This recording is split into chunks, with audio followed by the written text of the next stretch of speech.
about that, unfortunately. I have some power, but not that much. Anyway, this is going to be a great night. I'm really looking forward to it. Our speakers are fantastic. I've seen a dry run and was very impressed. I mean, just blown away with what people can do with 20 slides in 5 minutes. Unbelievable. But before we get started on that, we have several people to thank for being here. And first is Code to College. So Kristin, would you like to come and talk about your organization? Thank you so much, and thank you guys for having me. I really appreciate being here. My name is Kristin. I'm an Associate Director of Growth at Code to College. If you haven't heard about Code to College before, we are a nonprofit organization founded here in Austin, Texas in 2016. We are now a national organization serving 19 cities across the United States. Our mission is to dramatically increase the number of diverse and low-income high school students who enter and excel in STEM undergraduate majors and careers. 76% of our students identify as Black or Latino. 53% of our students are girls, and 51% come from low-income high schools. Low-income, not high schools, but families, thank you. Pregnancy brain sometimes is just gone. But the way we do that is we have after-school coding classes, which are all led by our volunteers. Our volunteers come from places like Google, Microsoft, Amazon, but also local places here in town that are teaching after-school coding classes to our students. You do not have to be technical to teach these classes. I've had people come from social media coordinator backgrounds who are now teaching our advanced Python sessions to our students. So it's also a really neat way for you to learn new coding skills as you work with students and volunteer. And we have a huge range of volunteer opportunities working with our students on their professional skills as well. So if you're interested in volunteering, I'd love to talk to you about it. The thing that makes Code to College the most special though is that we place our high school students into paid technical roles in internships as high school students before they ever go to college. So this past year we placed 130 students into paid roles at places like Indeed, Atlassian, American Express, companies around the United States where these students are now having incredible opportunities to learn. Thank you.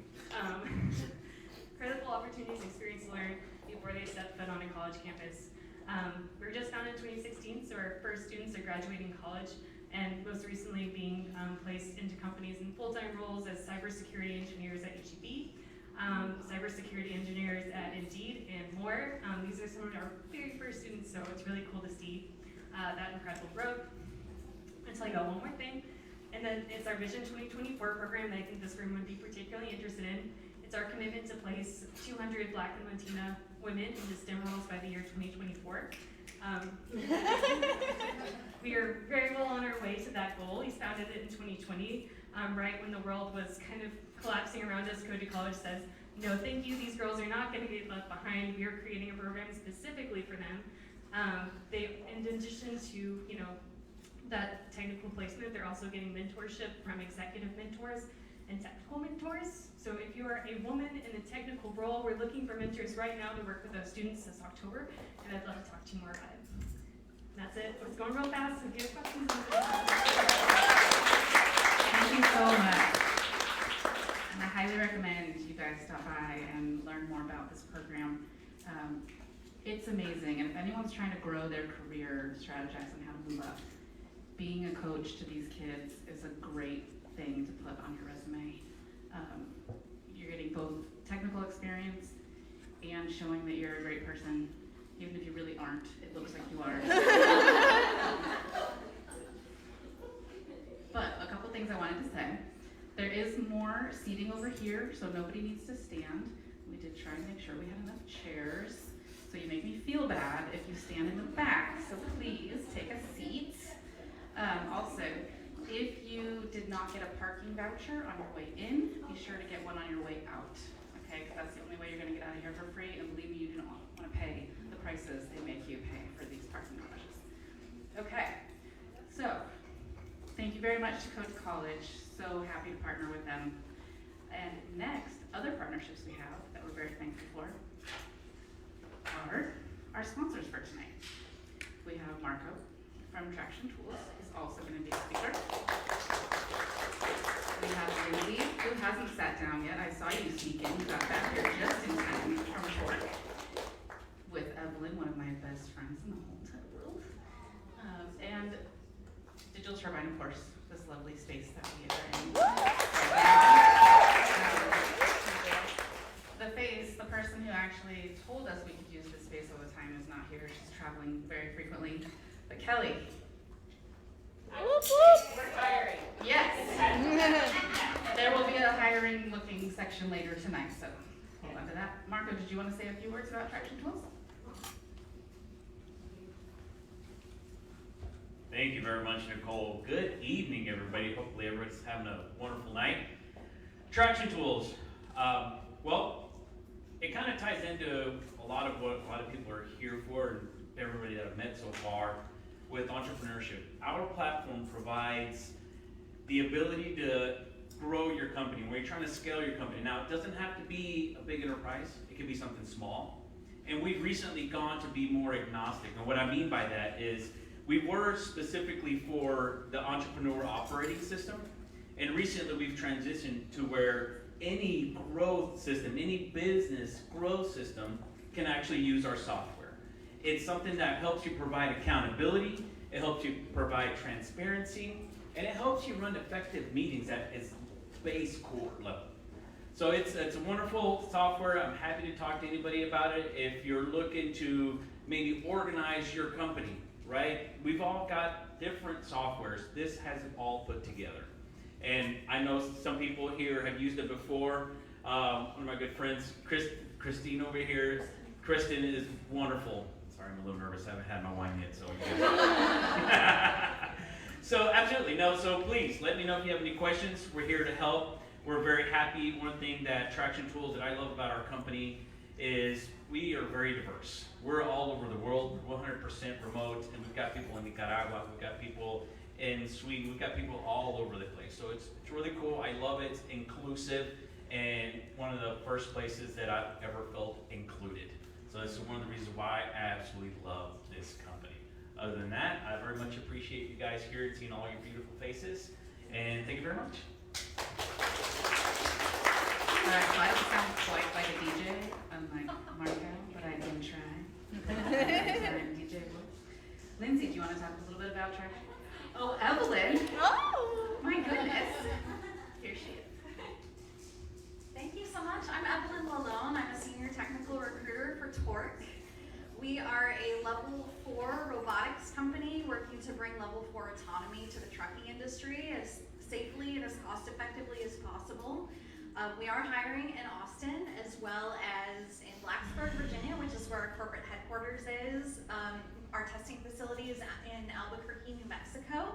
And then I just spent 6 months in Stuttgart, Germany, building our recruiting practice in Stuttgart. So there's opportunities there as well. If you're in software engineering or product management or program management, trying to think of what other jobs we have open at this point. Torque.ai is our website. If you want to check out our careers page, if you want to have a conversation with me tonight, I would certainly love to meet you. We are having a recruiting happy hour tomorrow evening in our office with our engineering leaders. So it's a really great opportunity to see our gorgeous new office, which is just west of downtown, and to meet some of our engineering leaders. So if you're interested in that, come speak to me tonight. Thank you. I will say something to her in German, but I only understood you. All right. Next, Elsie, I would like to let you know about the format of tonight's event and some special people who are with us today.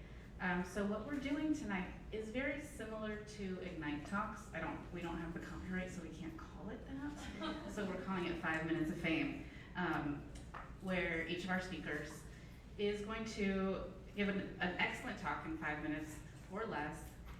But what we wanted to do and give back to our members is not just have them speak, but also allow them to get feedback on their talk, right? A lot of us do speaking engagements, and everyone that talks to us about it is our friends. Oh, great job, did a great job.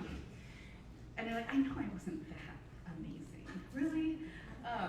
And so it's it's nice to be able to get some constructive criticism from people who are in the biz and really know what's up. And so I would like to introduce Diane and Beth and Katie or Catherine. So after the talks tonight, they will be going in my conference room and telling everyone what a terrible job they did and how we need to do better. But honestly, we want to try and do this kind of an event probably once a year. So if anybody else is thinking about speaking or wants to let everyone know what their expertise is, but maybe you don't have the time to put together an hour-long presentation, or you don't know how to get that first speaking opportunity. This is a great way to get your first speaking opportunity, put something out there, let everyone know who you are, get introduced to some amazing people. I mean, CEOs of great companies are gonna give you feedback. I mean, you don't get that every day. So this is a great opportunity for everyone here. We have some wonderful entrepreneurs speaking, so if you want to go to the next slide. Look at all these 6 different talks you guys are going to hear. I think I'm already talking longer than they will collectively, so it's probably time to get moving. And as you know, this whole event is about communication, learning how to be good at communicating and being effective at communication. Someone who is very good at that and knows how to be bold and why that matters is Paula Shepard.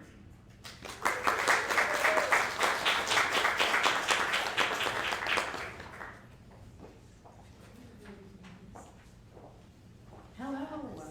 Hi, everybody. I am Paula Shepard. I am the founder and CEO of The Courage Blueprint. I have 20 years experience in program and project management, and I left during the pandemic to create this business to help women in corporate and also entrepreneurs become bolder in their communication, become more assertive, and to learn how to self-advocate in order to thrive. So I have a question for you. Do you remember when we were kids, how we just went for it? Okay, I remember that too.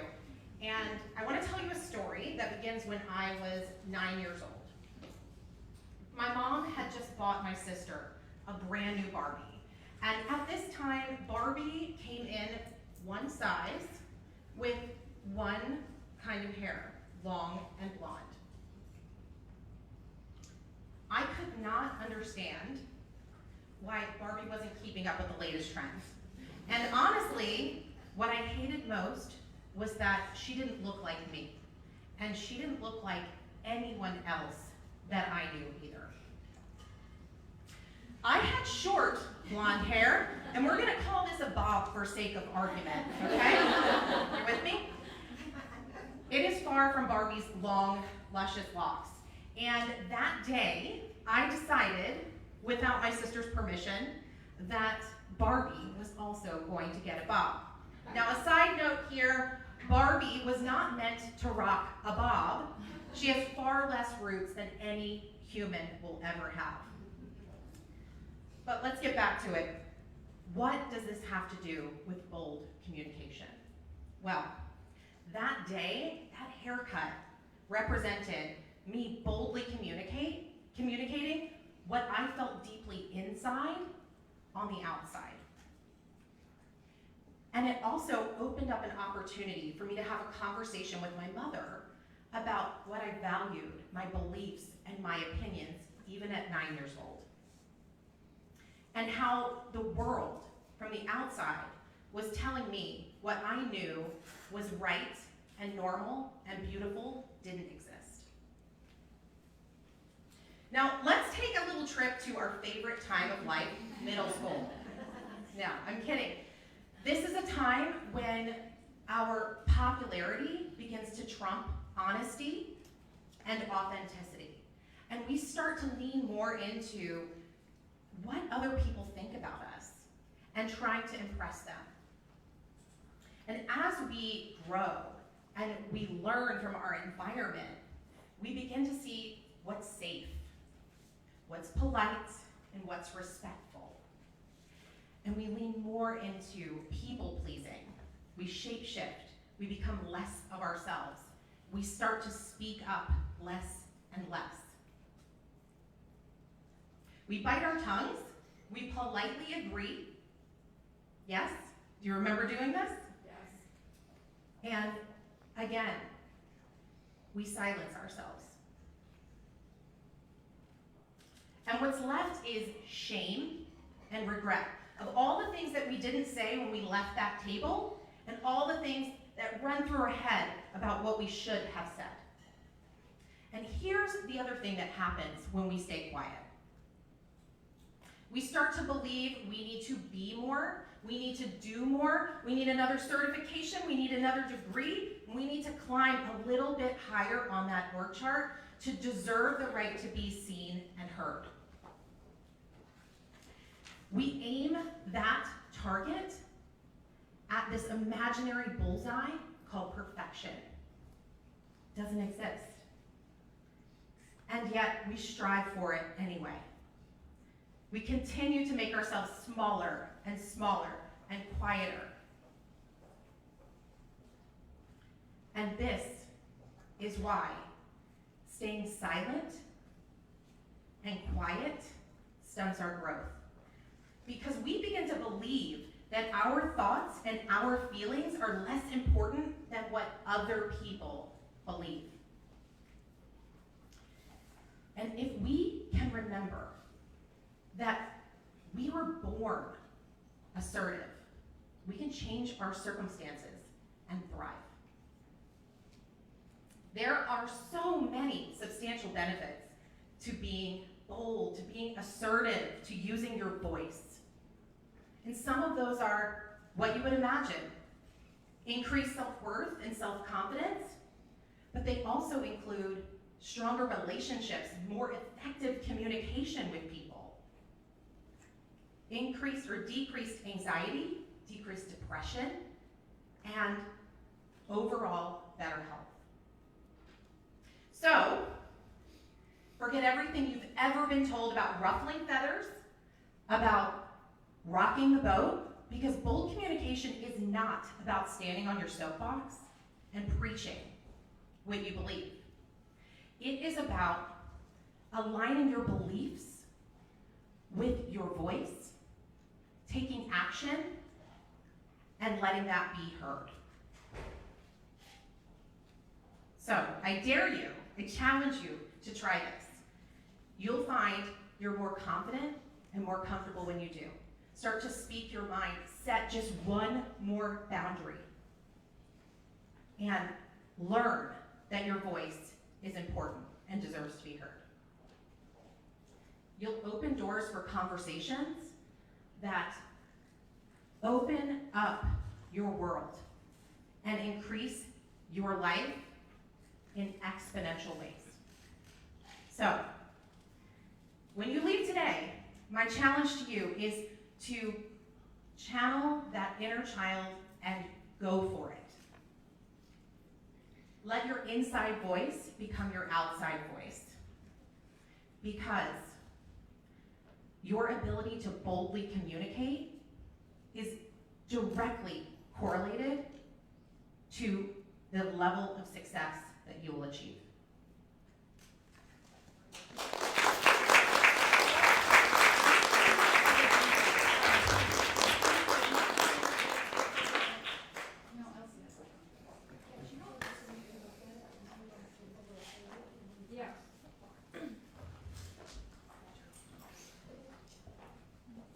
Thank you, Paula. That was really, really good. And speaking of outside voices, the first time I got detention was for having a screaming contest. I don't really have a problem using my outside voice. Yeah, we may have disrupted a few 3rd or 4th grade classes at that time, if I remember correctly. But anyway, enough of me. One thing I forgot to mention, if you all should have picked up a brochure on your way in that talked about all of the speakers. There is a QR code on there that will give you the ability to download each of their presentations and have their contact information. So I highly recommend that you do that and get in touch with these fantastic people.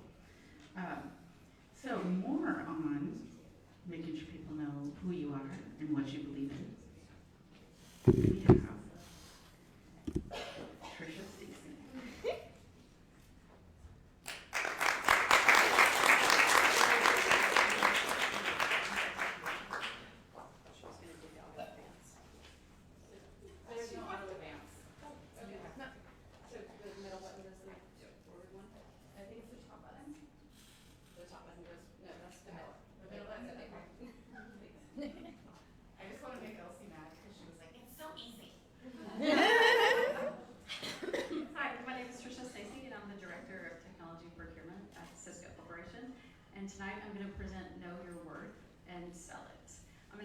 talking about personal branding in the workplace, specifically as it relates to women, and I'm going to be sharing a personal story with you tonight.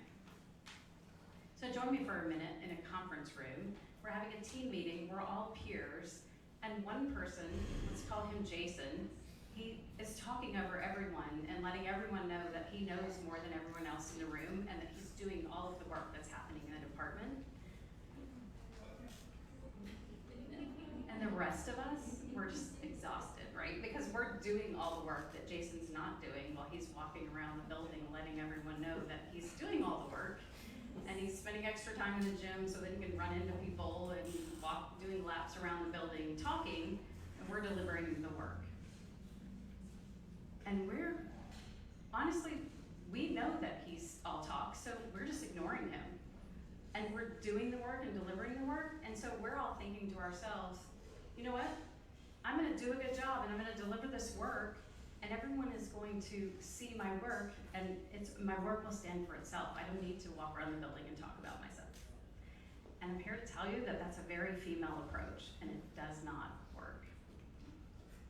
And the reason that I know that this doesn't work is from personal experience. So let me tell you the rest of the story. One day, Jason resigns, and all of us are thinking, yay, let's have a party. This guy's gone, we don't have to listen to him any longer, and we don't have to make up for the work that he's not doing. And the reaction that we got from our stakeholders was the exact opposite. They were like, oh my God, what are you gonna do without Jason? He knows everything and he does everything. And my boss, another female, and myself, we were gobsmacked. We were like, wow, we could not believe what we were hearing. Everyone actually believed that this guy was doing all the work.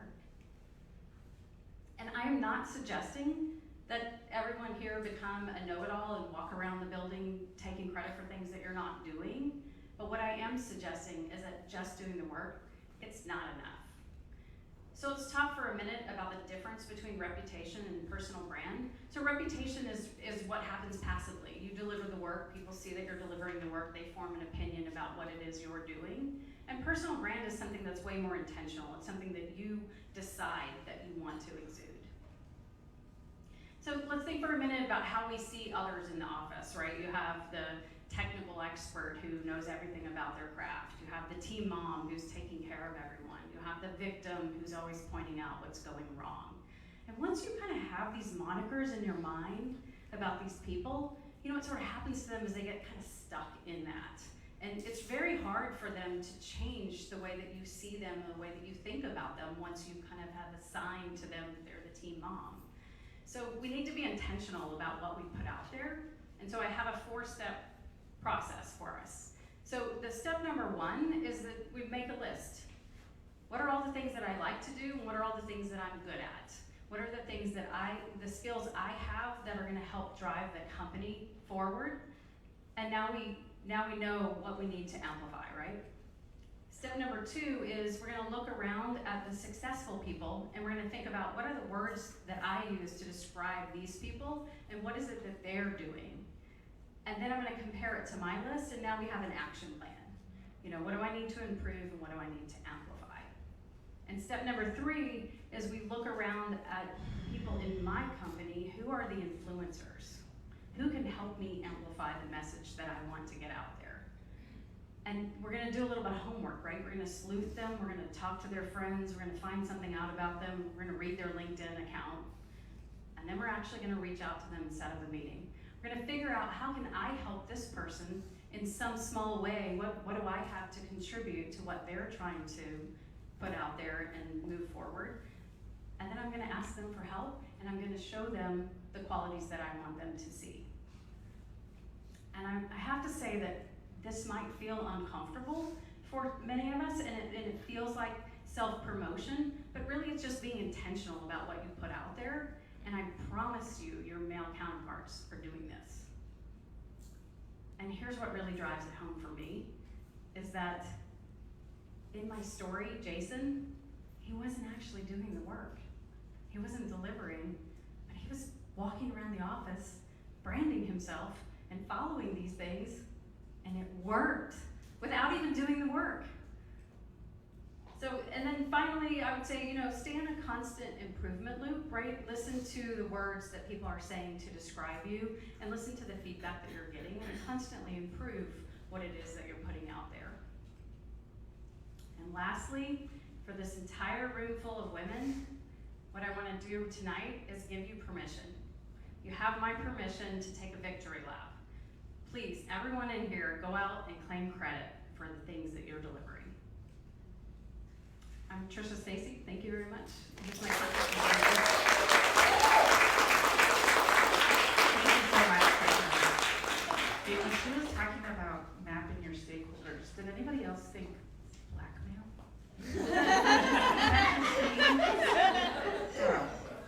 No, honestly though, if you have a hard time celebrating your accomplishments, there's a really good program called I Am Remarkable. It's a Google initiative, and I highly recommend looking into that. A lot of us have a hard time not just taking credit for what we do, but actually making sure other people notice as well. So I highly recommend looking into I Am Remarkable, and I think you should look into strength-based leadership as well as something that goes right in line with what I think you're talking about, and making sure that what you're good at is what you're actually trying to do with your life. So, we all have Jasons in our lives. I know I at least have one. I try not to think about it too often. But let's talk a little bit more about the relationships that we want to foster. So Misha, why don't you give us a little talk?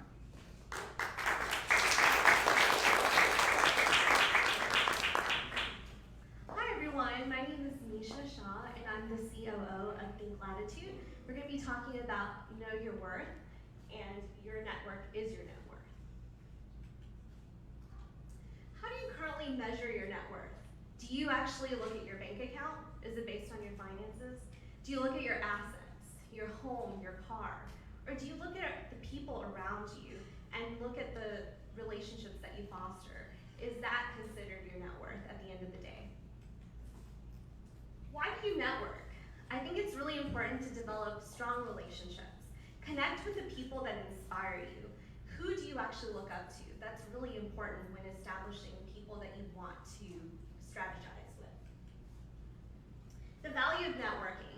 So job opportunities. You may not be looking for a job now, but you never know what's going to happen in the future. I have a friend that was in corporate for 10 years. She was very proud of her work. During the pandemic, she lost her job. She chose vulnerability and decided to make a post on LinkedIn. Within a week, she had 3 job interviews and she landed her dream job. Never underestimate the power of LinkedIn. It's right in your corner. Who do you target? Mentors. You always need to go to the people that have expertise and knowledge in the passions that you bestow. I think it's really important when you're looking for mentors, even though they don't help you now, always look at future opportunities. I think it's important to always have 2 or 3 really good mentors in your life. And they don't need to be older than you, they can be young as well. Investors, believe in the people that actually believe in you. I think it's very important to have people that invest in you. When I look at Shark Tank, it's so important. You always hear Mark Cuban say, I'm not gonna invest in the product, I'm investing in the people. And lastly, clients. These are the people that want to work with you. I think it's important for them to visualize the creativity and the experience that you bring to the table. Where do you find these contacts? Tech conferences are such a great time to meet with people. Just go up to them, be warm, be embracing. Events such as AWT, right, where we are right now. You guys are taking the first step to meet with all of these great minds in this room. And then virtual also is something that, all of us have had to adhere to during the pandemic, and I've made some really fantastic contacts, so I encourage you to do that. And then at the end of the day, social media groups. These are people that share your passions, so never underestimate the power of social media. How do you currently stand out from the crowd? It's really interesting, the psychology behind networking. When you meet someone that's unforgettable, just kind of think in your mind, who was the last person you met that you were very inspired by? There's 4 chemicals in your brains that are triggered on all cylinders. Dopamine, serotonin, endorphins, and oxytocin. You will never forget people when those 4 chemicals are triggered. Do some extra research. It's very, very powerful if you're into psychology. And then attributes of successful networking, active listening. I think listening with intent and also listening and letting other people shine and prosper is the #1 key way to have successful networking. Allowing other people to talk and let them shine and you just sit in the background, it's the best way to communicate. Collaborate. You should actually have a value exchange. If you know your weaknesses or your opportunities and you see others that have strength, that is the best collaboration you can do. So know your weaknesses and opportunities and you'll be successful in networking. Building rapport. We don't empathize very often, but I think empathy is the key in understanding what someone is going through and really relating to common goals. And be memorable, be passionate, always talk with humbleness and talk with a clear, concise way of what you're looking for in your life, your goals that you've set forth. Be confident but humble. This is kind of a hard thing for some people to do because you want to brag about yourself, you want to talk about yourself, but always let people know that you're always learning something new about yourself and also developing yourself as well. I think that's really important. Take action. When you meet someone, let them know how to get in touch with you. Share your contact information. Share a QR code. Nowadays, a lot of people have their Instagram straight on their phone. Do not leave someone without letting them know who you are and how to get in contact with them. And extroverts versus introverts. There's such a common misconception that only extroverts are great at networking. Introverts are great at networking as well. You just have to plan a little accordingly, and they kind of hide in the corner, but they're great contacts to have and connections, but typically introverts have more connections. Envision long-term success. When I network, I don't look at it the immediate relief or satisfaction. I look at who can I help in the future. I'm always looking at, if I meet this person, who can I set them up with professionally, even dating. I used to be a dating professional as well. So I'm constantly looking at that. So I encourage you, you might help someone meet their future husband or wife, never know. But also another thing is you never know, you might meet your Bill Gates or your Melinda Gates. So that's important. So a little bit about me. I'm a master networker. I love to leave a lasting impression on everyone that I meet. So go out there, network, and you can do it. Thank you so much.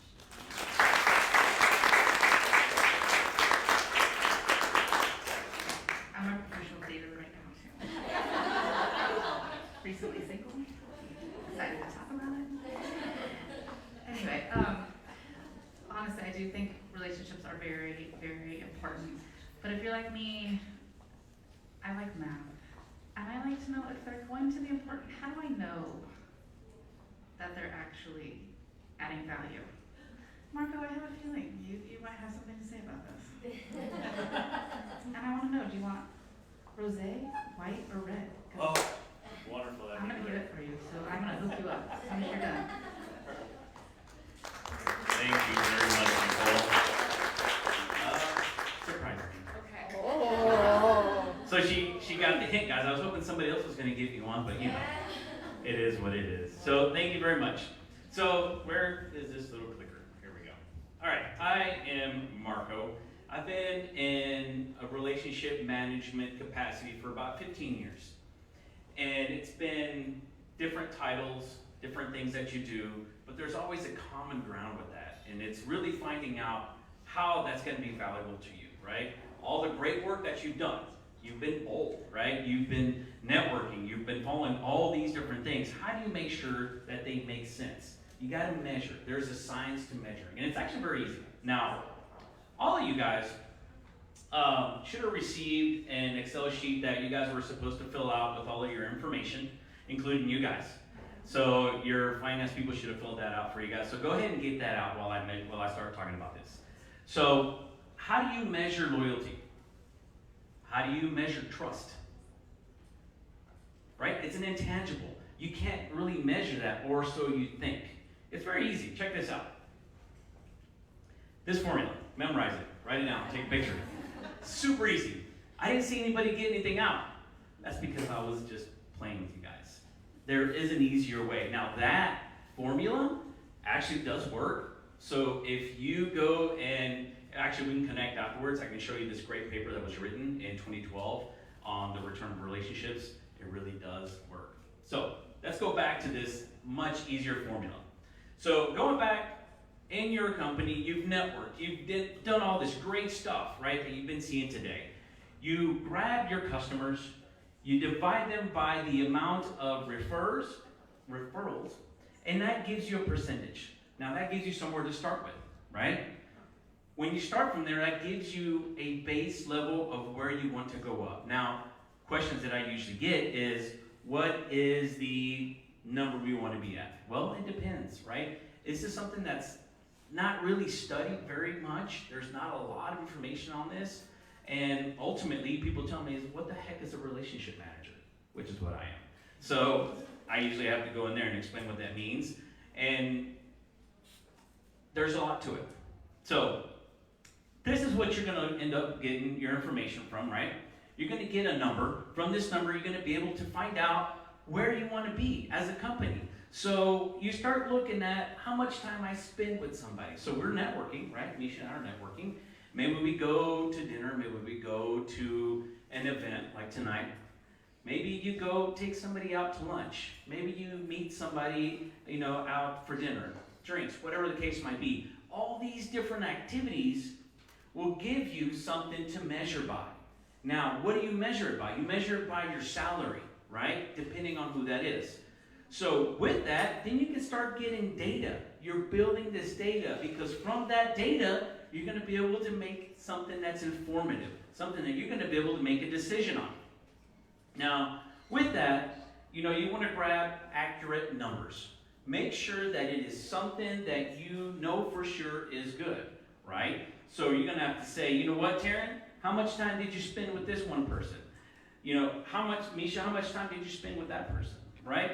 You start getting a grasp of the amount of time that you spent because what? Time is money. We understand that, right? We know that that's what we're doing. So when you put all that together, people are like, well, what do you get? Well, not a whole lot of anything just yet, right? We're building this. It does take a little time to collect the data that you're looking for. That you can actually, and I'll keep walking in front of this, I apologize. That you're trying to create something, a baseline. So apply this technique with anybody that you're currently working with. Maybe I spent some time with Misha and we went to events together, right? Or maybe Paula and I went and had lunch together.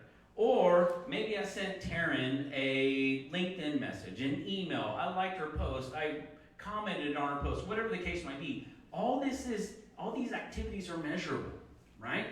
So when you're measuring these, you're wanting to create leads, right? Well, you got cold leads, you have warm leads as well. We all know all those different kinds, right? But how do you know that it means something? So let's talk a little bit about the fish in the pond. Just a little, symbolism going on here. You want to be able to grab these leads from this pond, right? These are the fish that you're trying to grab. So from those, you want to create new paying clients. That's ultimately where you're trying to get to. Depending on your role, you may or may not be that person that's the quote-unquote closer. But you could be somebody like me who doesn't have to deal with sales and you just hand them off to somebody else, right? So it just really depends on your relationship path, I should say. So again, going back to these certain business activities, LinkedIn, email, FaceTime is always going to be the most important. Now, I know we went through COVID and it's a lot more difficult than it used to be, right? But hey, we're here now, right? So use that to your advantage. That's what's going to be able to have you read people's body language. Do they really like you? Do they really enjoy you? Going back to vulnerability, when we were talking about earlier, you're able to read that. That's highly, highly important. So with that, you've got numbers, right? Taryn's been working with this person, Misha's been working with that person, so on and so forth. You're beginning to get more information or building information through these. You know that channel A is not that great. The construction side is really well, but the finance side is not that great. Because you're able to measure that Misha's spending this much time with this specific activity with this specific industry. Taryn, the same thing with another industry. you're beginning to build a graph. You're building your information to make your next step, right? So your charts start looking something like this. What am I doing? It's hard to read, so I apologize, but you know, you've got your channel A's, and those are just a bunch of numbers.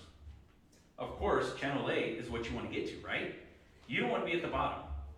But this helps you understand that, you know what, Taryn, and I keep picking on you, she was spending all this time and her channel E is not doing very good. We're gonna have a chat later. But this is where you can start to begin to make decisions for your company on where you're trying to get. So you're starting to see where your distribution of your time, which is your referrals, your paying clients, versus your new paying clients, right? Your lead sources. Where's all this coming from?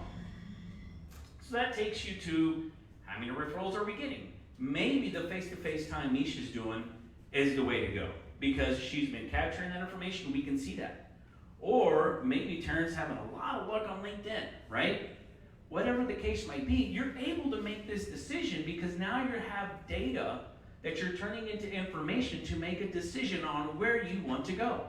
Where do you want your company to go? What is your vision for a department? Where do you want to be, right?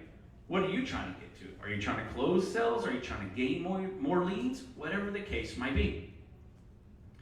And with that being said, you're able to see where you want to put that energy.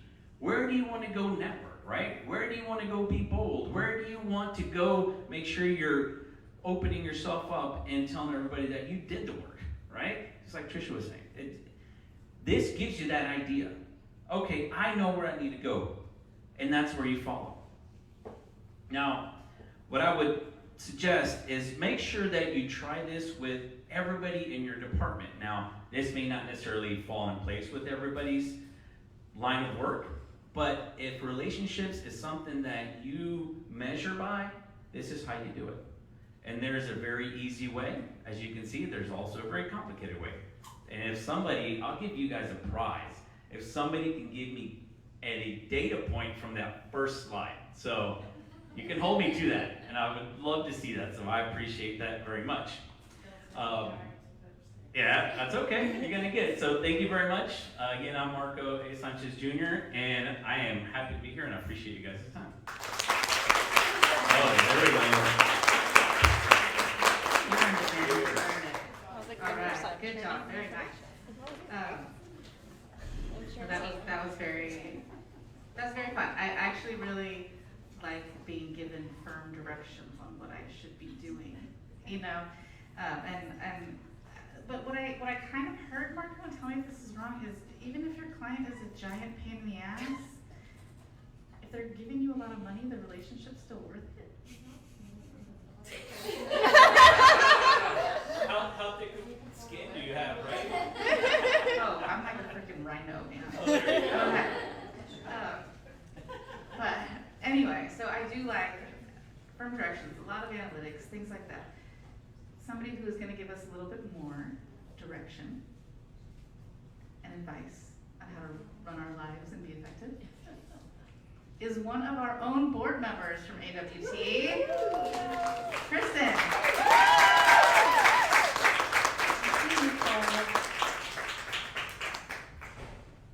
Okay.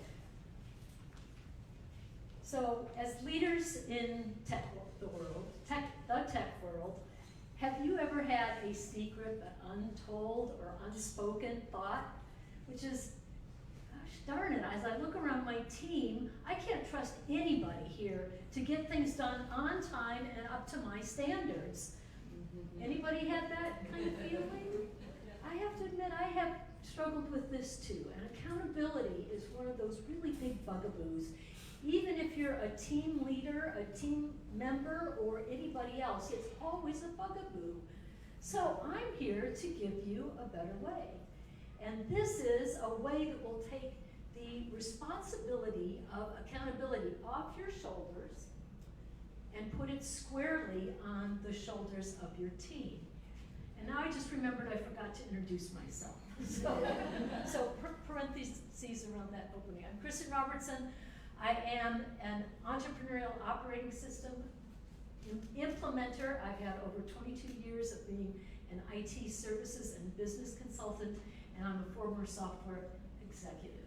Okie doke, so now we're back to being on our path. This is the entrepreneurial operating system model, and as you can see, it's got 6 pie pieces there. We're gonna pluck out 4 tools from this model today that you can apply even if you're not using the EOS methodology. EOS is a methodology just like Agile is. How many people use Agile in their offices? So you know that it can be applied to anything. It's a framework, it's a recipe book, or a way of doing things that you just do. So we're going to be taking things out of here. The first one is a data component that we're going to talk about. And the first one is the scorecard and measurements. So we're going to take a look at a department scorecard. Now, any one of you can do this. And by the way, you can best do it on Traction Tools, which Marco will be glad to tell you all about. It's a way of keeping it in the database so that you always have this up and you have it in front of you at your weekly meetings. So what we have, first of all, is the who. There's always someone accountable for what we're talking about. Then we have our measurables, and then we have the goal for the measurable there. And then we have 13 weeks of history, so we know that we have a perfect pulse on the operations of our organization. This could be a department or it could be a whole company. And you'll notice that some of the numbers are in red, which means we're out of alignment, we're out of our goal. And so when you see something like that, we say drop it down in your meeting to the issues list. This is the secret sauce of keeping people accountable. And then the next thing is that everyone on the team has a number that they are responsible for, and that should go on the scorecard so that you can see it every single week at your weekly meeting. Let's go on to traction. We're going to be talking about rocks, and we're going to be talking about the meeting pulse. And rocks are simply a way of saying, what are the most important priorities for the coming quarter, the next 90 days, that we must get done in order to say, hey, we've had a great quarter. So you'll see here that the very first line is what's the date? So you put in the end of the quarter. You can put in some other of these measurables there, but notice that there's between 1 and 7 rocks, and there's always a who. There's always an owner to this. Again, accountability.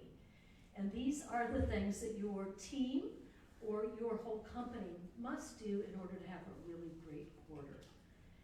And the fun thing about this is we cascade it down to every single person. So every person in the company has maybe 2 or 3 rocks that they're responsible for achieving at the end of the quarter. So you can just see how this is all building on itself, and accountability comes into the fore here. And then there's the to-do list, which is simply the things that you have discussed during your weekly meetings, and they have to get done. It's your way of solving an issue, a problem, or making a decision. And again, remember we have an owner here, and then we have a due date, because these are short-term things. They're not a quarterly rock, not a quarterly priority, but they're things that we want to get done so that we have put our issues to bed once and for all.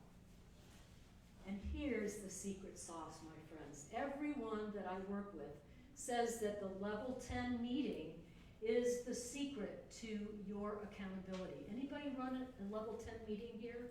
Every day. Every day. With me, myself, and I, or with somebody else? Okay. And, First thing in the morning. and Marco does, right? I And- believe she raised her hand. A little bit, yeah. Who's raised their hand a little bit? Oh, cool.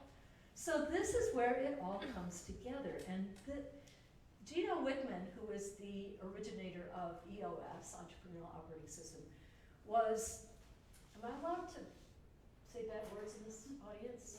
Yes, but you're being filmed. It's going to be Fucking amazing.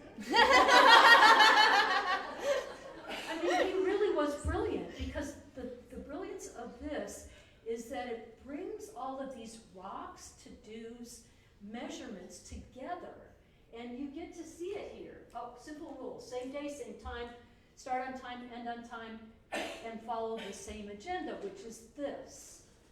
Oops, hold on, I have something else. What my clients say is that before we did a level 10 meeting, Kristin, it was Communication was like that. Everybody was going out and doing one-on-one meetings with all of the people that they needed to interface with.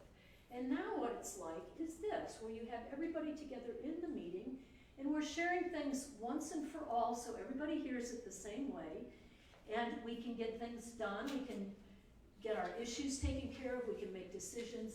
It's one and done. It just saves us so much time. Isn't that wonderful to hear?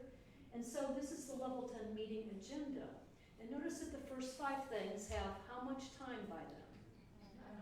5 minutes. So this is really snap, snap, snap. We're going through this really quickly. The first one is like a segue between working on the business and working in the business. The other way around. You were working in the business before, and now we're coming so we can work on the business. And then the next are simply reports. We look at the scorecard, and the only thing to say about those measurements there is on track or off track. Rock review, on track or off track, that's all we say about them. Customer employee headlines will be very quick and crisp. And then we do the to-do list. Are they done? Or we like to say, are they to done, or are they still to do? Right? So if they're not to done, guess what? Everything that's off track or is not to done is dropped down to the issues list. So here I'm going to tell you a little bit of a secret that EOS actually uses peer pressure to make you accountable to your team. Because who wants their rock or their scorecard measurement to be talked about with the whole team? I mean, that's kind of embarrassing. So you're going to really work hard to make sure that your stuff is done when you come to this level 10 meeting. And then the majority of the meeting is spent making decisions, discussing what needs to be done, sharing information, and that's what we call issues list and IDS, which stands for identify, discuss, and solve. And so we end where we began with the EOS model. We've plucked out 4 tools, which are in your deliverable. Where's Nicole? Right here. That they're going to get, or that is available. What? Me? Yeah. Yes, the 4 tools that Are you I gonna count them? Yes, Okay, they're all in the downloadable stuff, right? awesome. Your Oh. whole presentation is in this. Yeah. Awesome. Okay. So, don't take accountability on yourself as a manager. Put it on the shoulders of your team.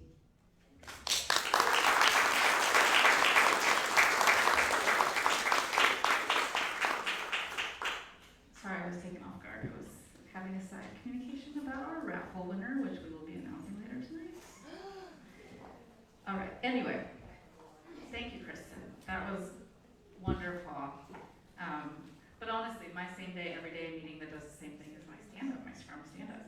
Who does Agile in here? Is everybody familiar? Yeah. What happened to my wine? Oh, I drank it. White, please. Okay, I'll get, oh, I didn't realize I was the servant tonight. I thought I was not at home with my children. Servant leader. Servant leader, is that what I am? Is that, it's called mom? Okay, Terrence is the best. She's tired of getting picked on, Marco. So now she's running away. Peer pressure, she taught me. Okay, obviously. Okay. So you guys, we've learned a lot of stuff already tonight, right? We've learned bold communication. We have to communicate better. We have to sell ourselves more, right? We have to expand our network and measure how important is that network. And we have to have better meetings and hold people accountable and all of that stuff. So how are we going to deal with all this change? Zeina, would you like to help us learn?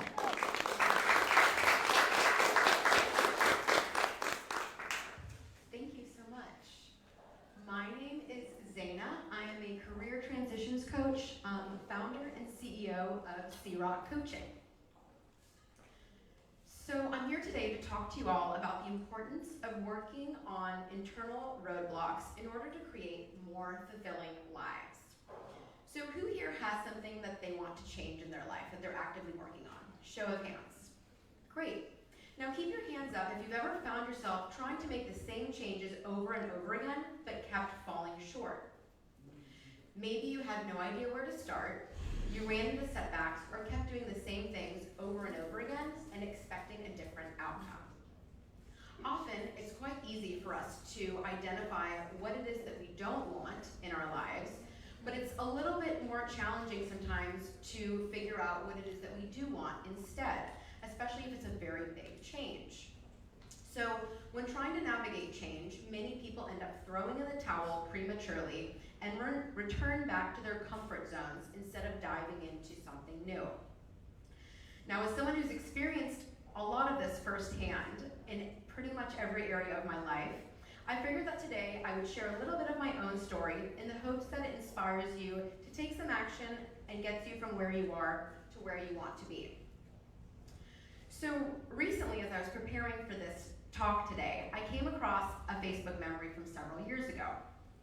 I was in the same place that I'd been several times in my life, looking for a new job, but deep down I knew that a new role wasn't going to fix the emptiness that I felt inside.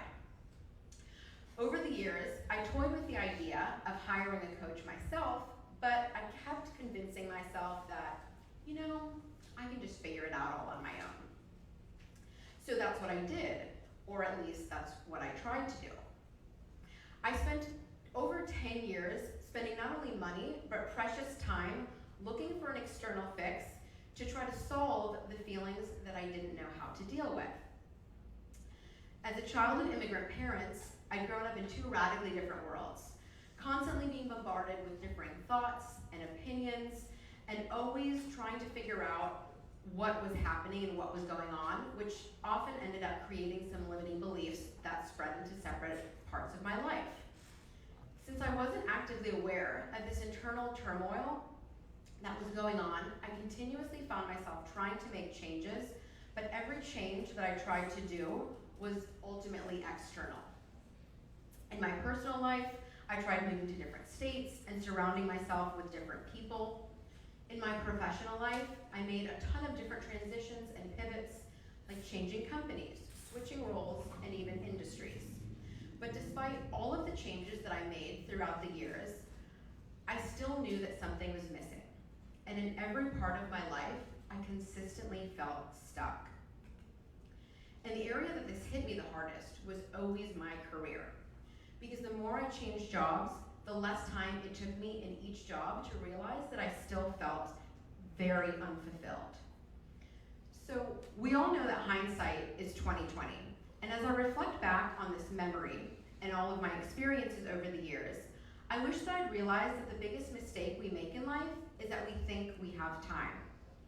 And that time that I did have, and I thought I was spending well, was purely focused on gaining and achieving things outside of myself, which ultimately were all outside of my control. So without having the awareness of the inner work that I needed to do, I kept ending up stuck in the same place, but just surrounded by a different environment. There's a quote that I read recently that says, "Life begins when we get tired of our own bullshit." And that one really struck me. If you're not willing to take a look at the role that you play in every situation that you're faced with, you can never really move past it. The universe will continue to serve you the same lessons and tests over and over again, and it's not until you're able to pass those tests that you can truly move forward and start making changes in your life. So how can you start doing the work and start looking within? Here are 3 things that you can start doing right away. Practicing mindfulness. Mindfulness allows you to create awareness and take note of any feelings and emotions that come up for you as you move about your day. Meditation. Meditation allows you to clear your mind and start tapping into your intuition. Think of your intuition as your inner compass. It's there to guide you and help you know what's truly aligned with you, your passions, and what your deep down desires are. And finally, invest in yourself. This one is absolutely key. I'd like you to take a second to think about how much time, energy, and money you spend every single day investing in other people and things outside of yourself.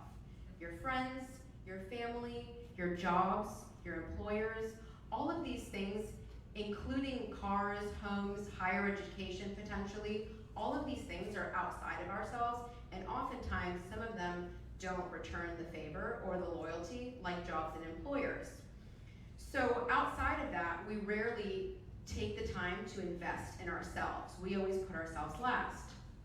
Now, I know the term invest can sound daunting and very heavy, but it doesn't have to be.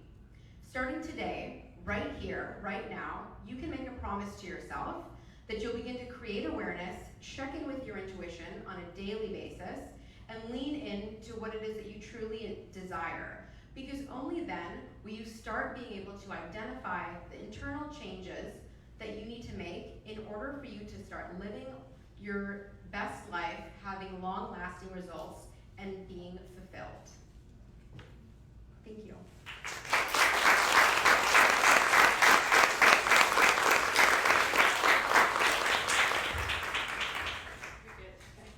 Thank you, Zeina. So that was the last of our talks. Does anybody have any quick questions for our speakers?